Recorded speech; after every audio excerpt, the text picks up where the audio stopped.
Alors aujourd'hui, nous avons une conférencière de marque également, dans la présence de Mariette Carrier-Fraser, qui est une ardente défenseur des droits à l'accès des services en français, surtout en éducation et en santé en Ontario. Elle a œuvré pendant presque 40 ans à tous les paliers du milieu de l'éducation et on lui doit la création des 12 conseils scolaires de langue française et la mise sur pied du Collège Boréal. Femme de volonté, puis ça je peux vous l'affirmer, d'influence et de vision, elle participe à la gouvernance de dizaines d'organismes communautaires et institutionnels, dont l'Hôpital Montfort et le Conseil consultatif des services de santé en français du ministère de la Santé et des soins de longue durée d'Ontario, dont elle est membre depuis avril 2011 et qu'elle préside depuis 2014. Ah bien, on m'a donné des mauvaises notes. J'ai été nommée en avril 2011, j'ai été présidente en mai 2011. Bon, la présidence. Je pensais. Mais en plus de ça, et si vous avez vu le droit de la semaine dernière, Mariette a reçu l'ordre du gouvernement du Canada par la main du gouverneur général. Alors, je vous présente...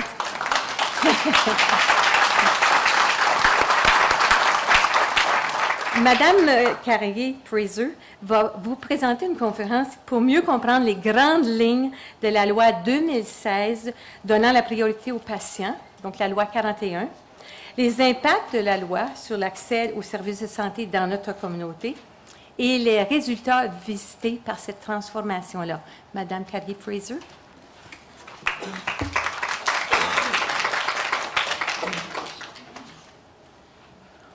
Bonjour tout le monde. Disons, ça me fait plaisir d'être ici, mais comme toute conférence que j'ai donnée pendant ma carrière, je suis extrêmement nerveuse. Les gens disent, c'est pas vrai, ça. C'est vrai, je peux vous le garantir. Je vais me calmer au fur et à mesure que les choses avancent, simplement. Moi, je vais traiter de 5 sujets vraiment qui tournent autour justement de la transformation du système de santé. Au tout départ, je vais vous parler des objectifs visés par la transformation que le gouvernement a mise en place. Alors, ce qu'ils visaient au départ en 2015, quand ils ont commencé la consultation qui a mené à d'autres documents. Ensuite de ça, j'ai l'état des lieux, où nous sommes présentement. Parce que si on veut aller quelque part, il faut savoir d'où on part pour commencer. Alors, je vais vous donner simplement, très brièvement, un peu le cheminement qui a été fait depuis 2006. Puis, je ne dirai pas dans les détails parce que j'ai d'autres conférencières qui vont me suivre, alors j'aimerais bien leur donner l'espace qu'il faut pour faire ce qu'ils ont à faire aussi. Les principaux changements, parce que quand on parle de transformation, il y a des changements, puis il y a des changements majeurs. Alors, ça, je vais les soulever. Il y a quatre axes spéciaux. Et c'est ce dont je vais parler. Puis regardez la pile de documents. Alors, si vous pensez que vous allez m'entendre longtemps, hein, ce n'est pas une menace que je vous fais, c'est une promesse.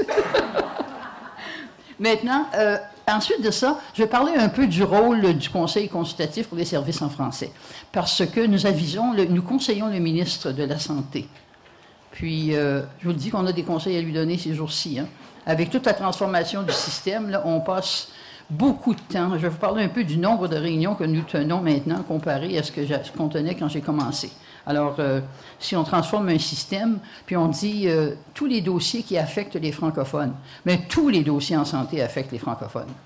Alors, vous pouvez vous imaginer le nombre de conseils qu'on donne. S'ils sont écoutés ou non, ça c'est une autre histoire. Et ensuite, les changements pour les francophones. Parce que quand même, moi, ce qui nous intéresse surtout, c'est voir comment les francophones vont bénéficier des changements qui ont lieu présentement. Alors, commençons tout d'abord par l'objectif qui était visé par la transformation. Et je vais le faire rapidement parce que si vous avez des questions, je vais être ici pour le reste de l'après-midi de toute façon. Alors, vous pourrez venir me voir, me poser des questions. Je vais tenter d'y répondre. Parce que je n'ai pas encore la réponse à tout, même si ça fait, depuis que j'ai pris ma retraite, il y a 20 ans passés, je travaille dans le dossier de la santé. Mais chaque fois que tu tournes de bord, il y a des changements qui arrivent. Alors, ce n'est pas de temps d'habituer un changement, qu'il y en a un autre. Alors quand le ministre a fait... il y avait une promesse qu'il a faite, c'était de donner la priorité aux patients. Alors, chacun et chacune d'entre nous, nous sommes vraiment la priorité quand il vient au système de santé, parce que nous sommes tous des patients ou patientes à un moment donné. Il y en a qui sont plus patientes que d'autres, par exemple. Pas moi. Alors, la première chose, c'était améliorer l'accès aux services. Puis c'était s'assurer de donner un accès plus rapide aux soins appropriés. On a encore du chemin à faire. Mais quand même, c'est un objectif qui est visé par le gouvernement. Puis le travail se fait. Puis parce que j'ai vu le conseil de ministres, puis conseil aussi, surtout probablement, les membres du personnel, les sous-ministres adjoints, sous-ministres et directeurs, etc. Puis la volonté est là et l'engagement est là pour que les changements s'effectuent. Puis je ne suis pas ici, moi, pour parler au nom du gouvernement. Je suis ici pour parler au nom du conseil. Notre conseil, on conseille le ministre. Alors, relier les services aussi, pour que les soins soient mieux coordonnés. Très souvent, vous sortez du bureau de médecin, on vous dit de faire telle chose, vous ne savez pas où aller. Vous êtes à l'hôpital, vous sortez pour aller à la maison, on vous dit quelqu'un va communiquer avec vous pour poursuivre au niveau des soins communautaires, etc. Ça n'arrive pas nécessairement non plus. Alors ça, c'est un des objectifs qui est visé également par la transformation du système. Puis il y a des gestes qui sont posés, on y revient quand on parle vraiment des changements qui vont être effectués. Soutenir les personnes et les patients. On parle ici de l'éducation qu'il faut, par exemple. Parce que nous tous, on doit être éduqués au niveau d'un système de santé, hein, parce qu'on ne se retrouve pas très facilement dans tout le système. Parce que moi-même, je n'ai pas l'occasion de m'en servir plus souvent qu'il faut. Merci Seigneur. Mais quand même, pour des personnes qui ont des problèmes de santé assez sérieux, ce n'est pas évident de se retrouver à l'intérieur de tout ça. Alors, il va y avoir des mesures qui seront mises en place pour s'assurer que, oui, il y a une éducation qui est fournie, puis les renseignements qui sont donnés aussi. Que ce soit votre médecin de famille, que ce soit un centre de santé, que ce soit l'hôpital, etc., il faut que les renseignements soient disponibles pour les patients qui reçoivent le service. Et la famille qui les appuie. Et les personnes soignantes qui les accompagnent très souvent aussi. Parce que pour qu'ensuite les Ontariens et les Ontariennes nous-mêmes, là, si on a les renseignements, on peut prendre des décisions beaucoup plus éclairées face à nos soins en santé. Si on ne sait pas ce qui existe, c'est un peu difficile quand même de prendre des décisions éclairées. Hein? Alors, c'est pour ça que la transformation va avoir lieu également. Puis, on dit toujours protéger notre système de santé publique. Parce que la santé publique a toujours été... Les RLIS n'ont rien à dire, les réseaux locaux d'intégration des services de santé n'avaient rien à dire jusqu'à maintenant au niveau de ce qui se passait au niveau santé publique. La loi qui a été passée incite, fait plus qu'inciter, je pense. On les force un peu dans un mariage qui n'est pas toujours probablement, qui ne sera pas toujours très facile, mais quand même, les gens sont pleins de bonne volonté, puis ils veulent vraiment, parce que les deux sentaient qu'il manquait une connexion entre la santé publique, ça c'était les infirmières dans les écoles, c'est les vaccins, c'est toute l'histoire un peu dans ce sens-là, pour s'assurer qu'ils prennent des décisions ensemble en fonction de la valeur et de la qualité, pour soutenir le système. Parce qu'il faut mettre les choses en place maintenant pour le futur. Parce que les coûts escaladent continuellement. Si on ne devient pas plus coordonné et plus efficace, tous les revenus du gouvernement provincial vont passer en santé. Puis il n'y aura plus personne pour contribuer parce qu'on devient... Il y a beaucoup plus de personnes qui ont besoin d'accès aux services. Puis pour atteindre des objectifs, le ministre va mettre pour s'assurer que les personnes, les patients, les personnes soignantes, puis les clients eux-mêmes, sont au premier plan, encore une fois. C'est toujours un système qui est axé sur le patient. Alors, le système de santé doit avoir des fournisseurs qui travaillent ensemble. Parce que ce n'est pas évident toujours. Hein. Vous avez un médecin de famille qui travaille seul dans un petit village à quelque part, n'a pas nécessairement les liens avec d'autres fournisseurs de services, soit un centre de santé communautaire. À l'intérieur d'un centre de santé, vous avez quand même toute une gamme de services qui sont offerts. Les hôpitaux offrent des services également qui sont différents. Alors, il faut que les fournisseurs de services puissent se parler, s'entendre et partager l'information pour que les patients soient mieux servis. Puis, il faut s'assurer également que les patients et les personnes soignantes soient entendues. Parce que c'est beau parler, des fois, il n'y a personne qui écoute. Hein? Alors, c'est très, très, très important. Puis le ministre le répète continuellement, et tous les membres, les fonctionnaires également nous disent continuellement, il faut absolument que les patients soient entendus. Puis les mesures sont mises en place. Quand je vais parler des changements, il y a plusieurs choses qui vont être faites également pour s'assurer que les personnes qui reçoivent des services soient impliquées dans leur plan de service aussi également. Puis pour ensuite s'assurer que les gens peuvent naviguer à travers le système. c'est difficile de naviguer quand on ne sait pas où sont les points d'arrêt pour prendre quelque chose qui nous revient ou dont on a besoin. Alors, on parle même de navigateur, quelqu'un qui va aider le patient à passer des soins à l'hôpital, dans sa famille, des soins donnés par les casques, etc. Alors, c'est toujours dans ce sens-là.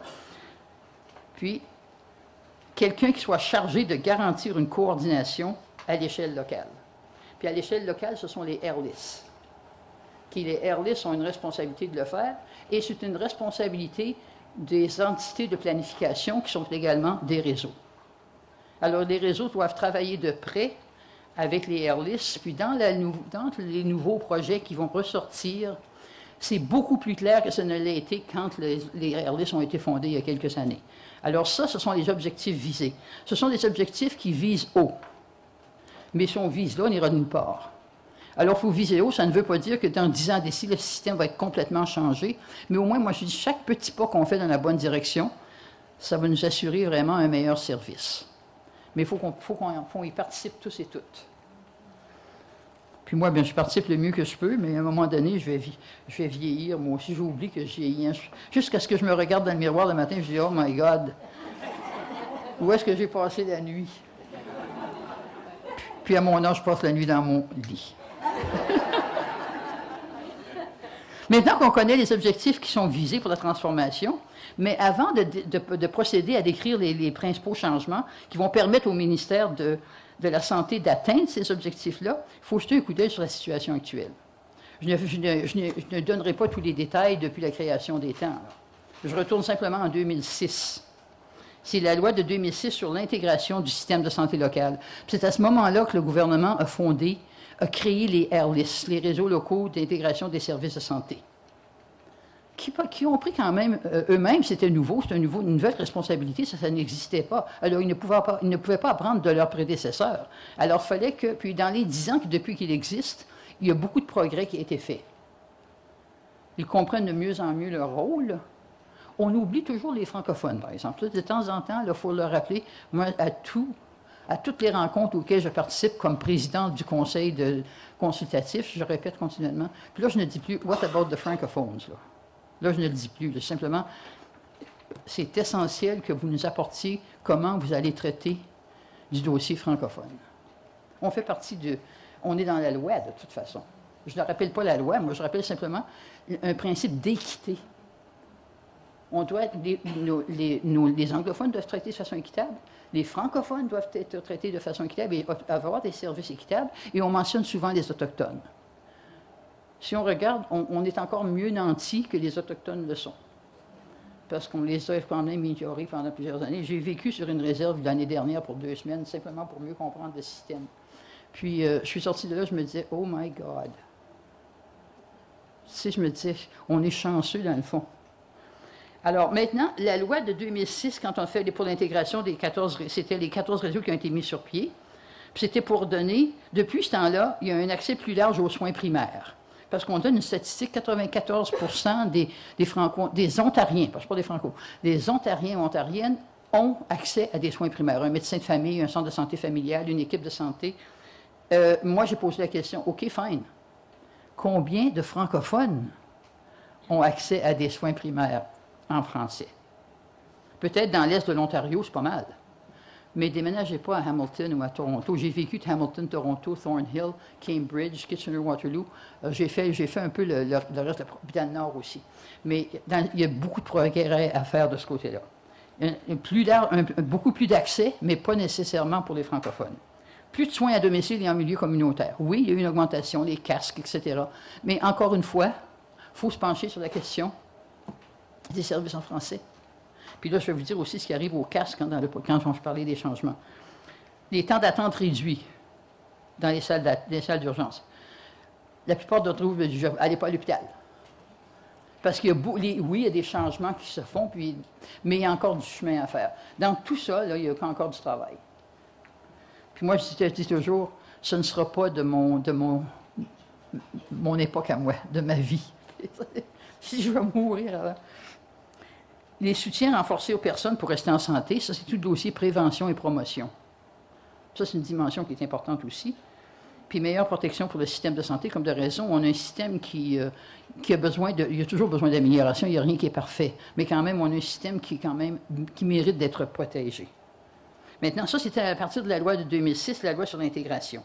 Ensuite, en 2010, ils ont eu ce qui s'appelait la loi sur l'excellence des soins pour tous.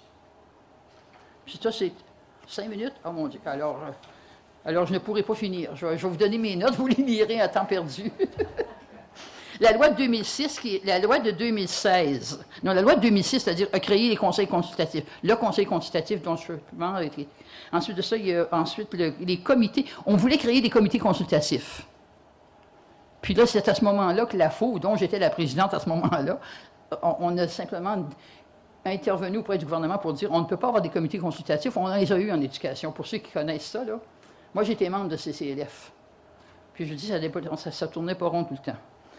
Priorité aux patients, c'est un document qui a été présenté le 17 décembre 2015. Puis celui-là, vraiment, a permis beaucoup de changements pour les francophones. C'est la première fois qu'on retrouvait les francophones comme étant une des priorités dans ce dossier-là.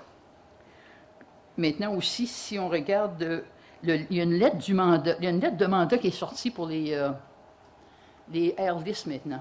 Puis on spécifie le rôle qu'ils doivent jouer. Il y a toute une liste, je pense qu'ils ont 4 pages. Mais au moins, les francophones, on s'y retrouve. Avant ça, là, c'est à ce moment-là, je disais, vous avez encore oublié les francophones. Maintenant, on semble vouloir qu'ils soient plus présents. Alors, je ne la rencontrerai pas plus long parce que là, je vais me faire chicaner. Puis je pense que Jean Chassin, tu as dit que je pouvais prendre de ton temps à toi. Hein? Merci. On a travaillé ensemble, elle et moi, alors elle est habituée à ma façon de faire les choses. Maintenant, les changements, puis là, je vais simplement les nommer, tout simplement, parce que je n'aurai pas le temps beaucoup de les expliquer. Toujours, le but en ça, c'est un accès plus rapide aux soins appropriés. C'est ce qu'on veut faire. Puis on parle d'intégration des services, une intervention qui est plus efficace et une plus grande équité. Puis là, on va créer des sous-régions. Parce que, comme vous le savez, les AirList couvrent un très grand... Les entités, par exemple, dans la plupart de 4 endroits en province, on les appelle des entités. Ici et dans le nord de l'Ontario, on les appelle des réseaux. Mais ils ont la même fonction, tandis que le réseau de l'Est existe depuis beaucoup plus longtemps. Les autres réseaux ont été créés à partir de 2010, vraiment, les entités ou réseaux. Alors, l'intégration des services, les AirList sont chargés de planifier les services en santé et la gestion du rendement tout au long du parcours. Ils devront rendre compte au ministre puis une entente de responsabilisation qui va être signée. J'ai vu déjà certains modèles, c'est beaucoup plus clair quelles sont les responsabilités face à la communauté francophone. On va se retrouver sur la map à un moment donné, imaginez-vous donc. Il y a un autre comité. Ensuite de ça, pour améliorer la coordination des soins puis la transition des patients, la planification et la prestation des services va être intégrée dans les sous-régions. Ça ne veut pas dire qu'on va créer des mini-AirList, là. Le AirList est même responsable, mais en ayant des plus petites régions, c'est plus facile de déterminer les besoins, puis à partir de là, s'assurer que les besoins sont vraiment spécifiquement pour cette région-là. Ça ne veut pas dire que ça crée des frontières non plus. Parce que tu as une sous-région, ça ne veut pas dire que tu as une barrière, tu ne peux pas sur ta clôture pour aller obtenir tes services. Si votre médecin est dans une autre région, vous ne serez pas empêché d'y aller. Mais c'est simplement pour faciliter la planification puis l'offre de services. La deuxième priorité, l'accès sans délai aux soins primaires et l'intégration optimisée. Une plus grande intégration, puis un accès plus rapide. Puis ça, ils vont faire ça avec les chefs cliniques locaux, ça va être fait avec les personnes qui offrent les soins primaires, etc., pour planifier les soins primaires, puis améliorer le rendement. Puis là, j'ai toute une liste de choses qui devraient être faites, mais vous l'avez vu, vous savez que c'est là. J'en donnerai une copie à Jacinthe, puis elle pourra le mettre sur le site du réseau. Elle ne comprendra pas mes pattes de mouche, par exemple. L'autre changement, c'est les soins à domicile et les milieux communautaires plus accessibles et plus homogènes. Ça, c'est crucial. Puis c'est à ce moment-là que les CASC, les centres d'accès aux services communautaires, seront dorénavant la responsabilité des AirList. Supposément, ça devrait être plus efficace. Comme on dit dans la langue en chinois, là, « the jury is still out ». On ne sait pas encore comment ça va fonctionner, mais c'est l'objectif. C'est un objectif qui est très valable. On veut vraiment que les choses fonctionnent. Alors, les soins à domicile, c'est la responsabilité directe en matière de gestion et de prestation seront dorénavant la responsabilité des AirList. Et le AirList, cette région ici, le transfert se faisait le 24. C'était hier. Alors, le transfert de la responsabilité des centres d'accès, c'était hier. Alors, puis vous ne verrez pas les changements parce que les services vont continuer d'être offerts. Mais il va falloir que ce soit amélioré parce que vraiment, pour les francophones, parce que moi, j'offre le transport pour des personnes âgées pour gig. Puis, je me rends compte du manque de services très souvent pour les francophones. Le type dit, bien, je ne comprends pas. On nous envoie quelqu'un qui parle anglais. Alors, les airlists aussi sont chargés de la mise en œuvre du plan stratégique du ministère. Puis, il y a 10 volets dans ça, imaginez-vous. Alors, c'est la feuille de route. Puis, ça, je pense que ça devrait être sur le site, ça aussi. Ça, sur le site du ministère, en tout cas. Si vous allez sur le site du ministère, là, vous allez trouver tellement de matériel. Moi, j'ai passé la fin de semaine à lire pour me préparer, puis j'en savais déjà pas mal, mais là... La quatrième proposition, le quatrième changement essentiel, c'est les liens renforcés entre la santé de la population et la santé publique. Puis c'est là que le partenariat va exister entre les deux. Les deux restent indépendants, mais on exige qu'ils travaillent ensemble pour la planification. Alors, c'est parce que la santé publique s'occupe de la santé publique en général, tandis que les airlists, c'est la santé des individus, mais ensemble, ils peuvent offrir des recherches qui ont été faites, etc., pour s'assurer que la population est mieux servie. Puis, vous trouvez ça dans ce document ici, là, Priorité aux patients, rapport sur la proposition pour renforcer les soins de santé et accès sur les patients de l'Ontario, c'est en juin 2006. Moi, c'est la priorité aux patients, le document de 2015, c'est ma Bible. Mon document est massacré, c'est pas possible. Parce que je l'ai tellement lu et relu pour m'assurer que je comprenais bien. Si vous avez la chance de lire, même si c'est la seule chose que vous lisez celui-là. Maintenant, on parle du conseil consultatif dont je suis la présidente depuis 2011. Là. Puis mon mandat se terminait le 11 avril, cette année. Là. Puis le ministre dit, tu ne peux pas t'en aller, on est en pleine transformation, si tu n'es pas là, il faut recommencer avec quelqu'un de nouveau. Puis, je ne suis pas toujours fine, alors c'est pour ça qu'ils me gardent, parce que je les garde sur leurs orteils. Non, je suis très gentil, mais c'est clair, les gens comprennent bien ce que je veux dire. Le mandat du conseil, puis je vais vous le lire, celui-là.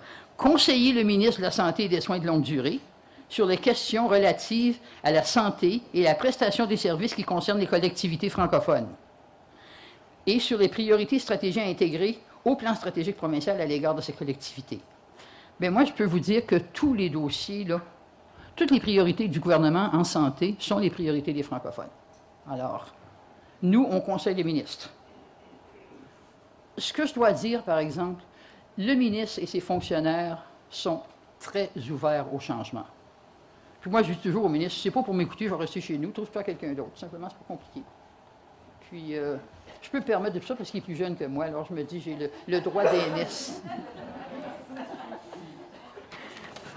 Puis, je veux dire, les recommandations, on en a fait je ne sais pas combien. Nos recommandations visent beaucoup les fonctionnaires, parce que c'est eux qui vont faire le travail. Puis ensuite, qui ramènent les dossiers au ministre. Puis ce qu'on fait maintenant aussi, on fait des recommandations aux fonctionnaires, puis à la fois suivante, ils reviennent nous voir pour nous dire ce qu'ils ont fait avec les recommandations qu'on leur a données. Alors, c'est beaucoup plus efficace, puis ça ne tombe pas dans les oubliettes, là, ça revient tout simplement. Alors, j'ai toute une liste d'accomplissements qu'on a fait. Je suis toujours surprise. On est quand même, juste me mentionner les membres rapidement aussi, parce que je ne suis pas seule à faire tout ça, moi. Quand je reçois un prix, j'ai une tonne de personnes qui sont avec moi pour faire les choses. Alors ici, vous savez, moi, je suis la présidente. Il y a Marc Bisson, qui est le directeur général du Centre de santé communautaire de l'Estrie, à Cornwall. Angèle Brunel, qui elle est dans la région du Nord-Ouest. Elle est à Thunder Bay. Alors, elle était très impliquée dans les dossiers santé, elle est impliquée dans son réseau là-bas, etc. Julie Lantaigne, qui est dans la région du sud de l'Ontario, elle est membre d'un réseau, mais c'est un réseau qui est strictement au niveau de Société Santé en français. Alors, c'est un réseau qui n'a rien à faire avec les entités. Jean Roy, qui représente la Fédération des aînés, mais tous ces gens-là se penchent sur tous les dossiers. Marie-Noël Lantier, qui est de la région ici, qui est une conseillère municipale pour la Nation. Alors, elle est membre. Ensuite de ça, Frédéric Thibault-Chabot, qui est doyen de l'enseignement pour toute une série de dossiers à la Cité collégiale. Alors, ces gens-là se penchent sur toute une série de questions que je ne souleverai pas parce que je n'ai pas le temps. Maintenant, les changements pour les francophones. Ça, je vais le faire vite. C'est la partie la plus importante. L'engagement du ministre, il le dit, c'est très clair. Priorité aux patients, le mentionne ici, puis je vais vous laisser simplement. Nous souhaitons entendre les fournisseurs, les patients et les soignants de toute la province, des villes et des communautés rurales, de nos différentes communautés culturelles et francophones. Puis on les mentionné souvent. Hein? Pardon? Vous ne m'entendez pas? Est-ce que... OK, bien, ça aurait été peut-être mieux si vous auriez dû me le laisser savoir avant, je m'excuse. Je ne recommencerai pas pour ceux qui n'ont rien entendu. Maintenant, dans le projet, le document de 2015, décembre 2015, le ministre était tellement fier, parce que moi, je suis allé pour le lancement de ce document-là. C'est un document de discussion qui permettrait d'orienter les futurs en santé. Puis il a dit, certains Ontariens et Ontariennes, en particulier les Autochtones, les Franco-Ontariens et les Franco-Ontariennes, ne sont pas toujours bien servis par le système de santé. Puis ça, c'était la première fois que c'était reconnu officiellement, ça. Puis on dit encore, puis moi, c'est une phrase que j'ai dit, que je disais à tous les fonctionnaires, j'ai dit, vous devriez avoir ça sur votre pupitre. Les Franco-Ontariens éprouvent des difficultés à accéder à des services de santé en français, afin de satisfaire leurs besoins et d'améliorer leur expérience en tant que patients et patientes et les résultats en matière de santé. Nous devons nous assurer que le système de santé est sensible à la culture et facilement accessible en français. Puis moi, depuis ce temps-là, là, simplement, je traîne ça avec moi dans ma poche. J'ai mon document, puis je leur dis, voici, c'est votre responsabilité, le ministre le dit, il est d'accord. Puis toutes nos recommandations vont vers ça. Il y a une chose aussi qui est importante, puis là, je dois la lire, hein, parce que c'est un changement dans la loi, la loi 41.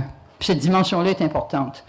Le ministre est venu nous en parler même avant que ce soit passé au cabinet, puis il était assez fier de pouvoir nous dire qu'il pouvait faire quelque chose pour les francophones. Les autres m'ont dit, bien, c'est votre job, ça c'est correct. Promouvoir l'équité, ça c'est important cette dimension. Promouvoir l'équité. Ce qu'on veut, on ne veut pas l'égalité. On veut l'équité. Les services équitables, on n'aura jamais tous les services, mais promouvoir l'équité dans le domaine de la santé, y compris des résultats équitables en matière de santé, réduire ou éliminer des disparités et les inégalités dans le domaine de la santé, reconnaître l'incidence des déterminants sociaux de la santé et respecter la diversité et les exigences de la loi sur les services en français. Dans le cadre de la planification, avant ça, ça disait l'engagement de la communauté, mais là, on dit vraiment dans la planification, la conception, la prestation et l'évaluation des services. Puis ça définit un peu le travail aussi des réseaux. Puis, il va y avoir des lignes directrices qui vont sortir. Une lettre qui a été adressée à tous les directeurs des RLIS aussi, puis les présidents. Puis j'ai même une copie ici, c'est public de toute façon. On dit clairement promouvoir l'équité en matière de santé et de reconnaître l'impact des déterminants sociaux, ça je l'ai dit. Évaluer la capacité des fournisseurs de santé au sein des sous-régions des RLIS, ainsi que la mesure dans laquelle les citoyens francophones, ça c'est de la responsabilité des RLIS, là, reçoivent une offre active de services de santé en français et ayant pu élaborer un plan visant à renforcer les services de santé en français. Et je pourrais vous en donner d'autres, mais j'arrête. Je vais vous arrêter parce qu'il y en a d'autres conférenciers qui voudront vous parler de ça aussi. Alors, je pense qu'on a quand même une période de questions. Alors, s'il vous plaît, on peut poser Mme Carrier-Fraser.